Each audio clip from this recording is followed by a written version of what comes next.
Saudaraku, mujizat ke-21 yang dilakukan oleh Tuhan Yesus dari 37 mujizat yang telah dilakukannya adalah Yesus menyembuhkan orang buta sejak lahir. Saudaraku, peristiwa ini hanya ditulis dalam satu kitab Injil saja, yaitu Yohanes pasal 9.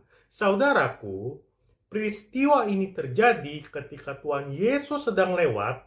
Dia melihat ada seorang buta sejak lahir. Saudaraku, pada saat itu murid-muridnya bertanya, "Rabi, siapakah yang berbuat dosa? Orang ini sendiri atau orang tuanya? Sehingga ia dilahirkan buta." Yesus menjawab, "Bukan dia dan bukan juga orang tuanya. Tetapi karena pekerjaan-pekerjaan Allah harus dinyatakan di dalam dia.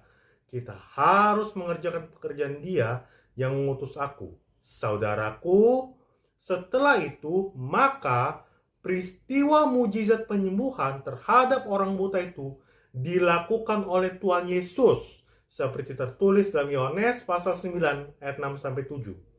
Setelah ia mengatakan semuanya itu, ia meludahi ke tanah lalu mengoleskannya pada mata orang buta tadi dan berkata kepadanya, "Pergilah, basuhlah dirimu dalam kolam Siloam."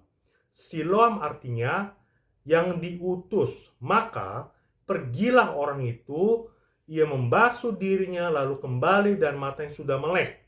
Saudaraku, proses penyembuhan orang buta pada peristiwa ini merupakan ketiga kalinya yang dilakukan oleh Tuhan Yesus. Saudaraku, proses penyembuhan dimulai ketika Tuhan Yesus melihat orang yang buta sejak lahir, di mana seperti kita ketahui bahwa dia terlahir buta bukan karena dosa orang itu sendiri dan juga bukan karena dosa orang tuanya. Saudaraku, kalau saat ini kondisi kita terlahir dalam keadaan cacat atau kita melihat orang lain yang terlahir dalam keadaan yang tidak sempurna, kita jangan cepat menghakimi. Kita juga jangan menolak mereka.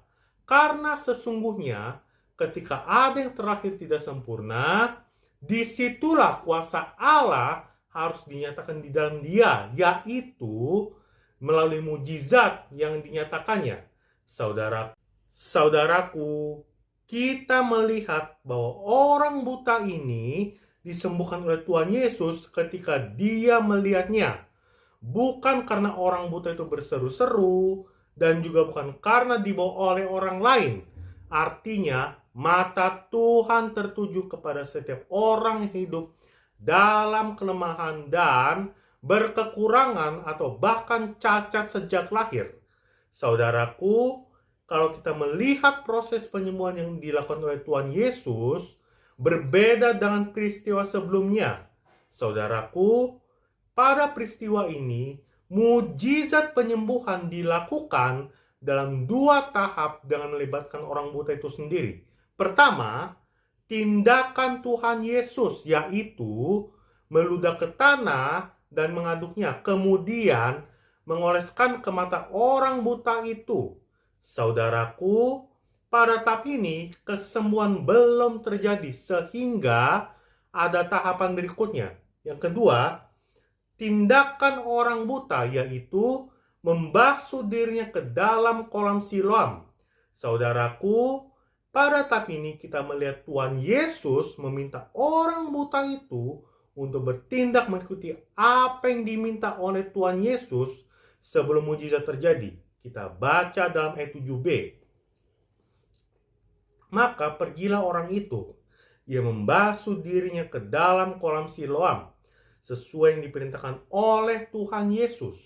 Saudaraku, di sini kita melihat bahwa untuk menerima mujizat harus ada tindakan iman yang kita lakukan berupa ketaatan, seperti yang dilakukan oleh orang buta ini, sehingga dia mengalami mujizat kesembuhan, dikatakan, lalu dia kembali dan matanya sudah melek. Saudaraku, peristiwa mujizat ini mengajarkan kita untuk percaya dan taat kepada firman Tuhan.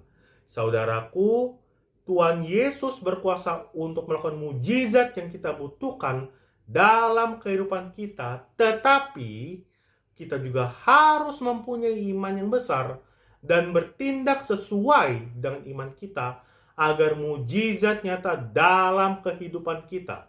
Tuhan Yesus memberkati kita. Haleluya. Amin. Immanuel.